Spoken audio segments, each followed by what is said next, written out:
Here's what I learned after fasting for 72 hours from Wednesday until Saturday night this week. So on Saturday night, I finished a 72-hour bone broth fast where I only consumed, obviously, bone broth, black coffee, and herbal tea. And I've had a bunch of questions about why I did it, what the potential benefits are, and how I'm feeling. So I thought I'd address them.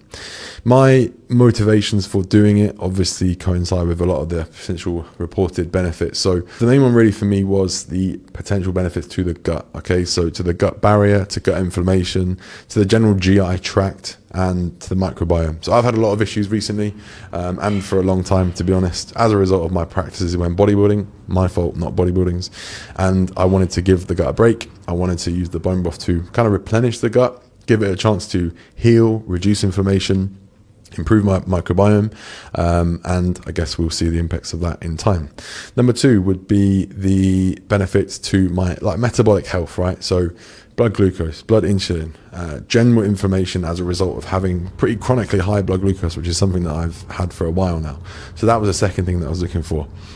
Ketosis, fat loss, weight loss. Not a huge benefit for me, not something that I went into it thinking I'm doing this to lose weight, but of course you will lose weight from it. I lost around 2 kilos, maybe just over, in 3 days, which I actually don't think is that much, but I guess it's around 5 pounds.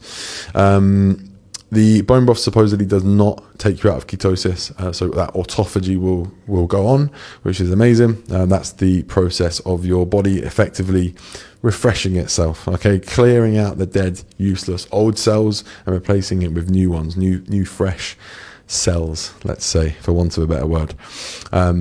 The other big one for me was kind of, I've got dyslipidemia, okay? My lipids are not great, my cholesterol is not great, and I believe that the fast will have had a positive impact on that over time.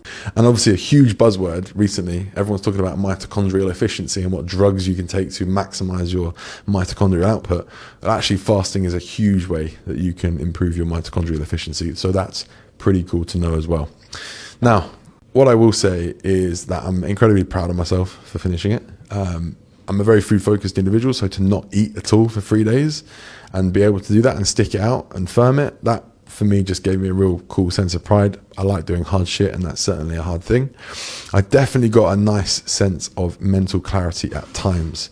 So aside from dealing with the hunger pangs and really the boredom of not eating, to be honest, I did have some really kind of deep and profound reflections of myself, what I'm doing, what I want to do, what sort of impact food has on me. So that was pretty cool. That was pretty cool to report on. In terms of the actual experience, so stopped eating Wednesday night. Of course, Wednesday night was fine. First full day of fasting was on Thursday. That was fine for the most part until I went to bed, and then obviously I was a bit hungry. Friday was the full day, right? The full day where you fasted for a full day and you're going to be basically fasting for another full day after that. That was a long day. That was the day when I was most hungry. That was the day when I was most thinking, this is really difficult. But herbal teas got me through. Bone broth helped a lot. And then the final day, I guess Saturday, probably when energy was lowest, but mental clarity and focus was highest. I felt like a medicinal level of focus on Saturday morning, which was really cool. I guess by that point, I was like, well, I'm kind of here now, right? I've done it. I've just got to make it through this day. The overwhelming thing is just like a sense of pride, like a sense of like, well done. You did something hard. Awesome. You showed that you can do it. I have a self-proclaimed terrible relationship with food, to be quite honest, through years of abusing my bodybuilding journey. Not bodybuilding's fault, it's mine. I do want to make that clear. And fasting, I feel, has actually enhanced my relationship with food, because I now feel, well, if I went 3 days without food, when I start craving things or between meals feel hungry, I'm like, boss, it's easy. And in terms of the bone broth, so bone broth itself has loads of benefits. It's probably something that we should all put in our diet anyway. It's rich in glutamine, which is good for our gut health. It's rich in glycine. It's rich in electrolytes as well, so it will probably stave off any headaches that people get from water fasting. But this, the general thesis, the general understanding that I'm aware of at least, is that it does not take you out of ketosis and does not cancel the autophagy. So for a bodybuilding community, for a community that is interested in holding on to muscle, bone broth fasting is probably the way forwards over water fasting.